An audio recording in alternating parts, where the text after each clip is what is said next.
Yeah, good morning. Today's not a reaction to somebody else's video. It's just heads up on some people that want to go ahead and return back to the roots in an indigenous way.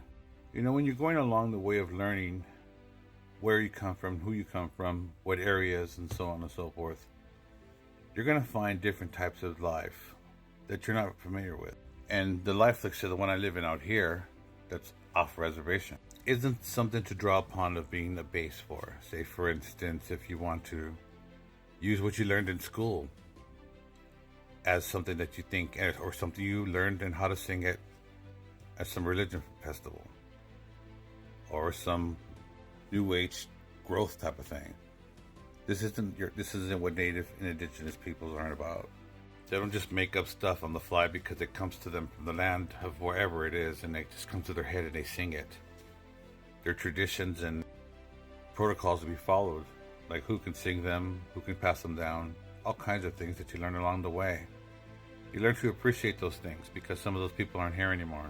I work with those kind of people where there was a lot shared with them, the lot they passed down.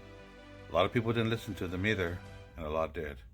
But for all the knowledge that we all collect together as knowing what that person said, him or her, we would never equal the amount of knowledge that they have.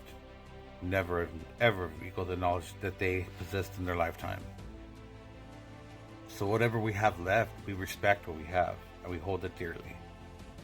And so if anybody gets offended why we might get offended, I'm sorry, it's a responsibility that we have for the rest of our lives to keep that knowledge intact.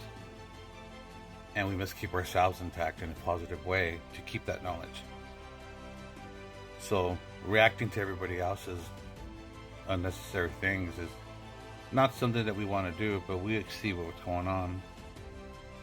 We see what's going on all over the world and the similarities.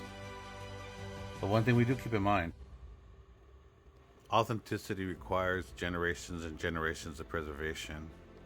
And as Indigenous people, we need one another to keep this knowledge going. Achim.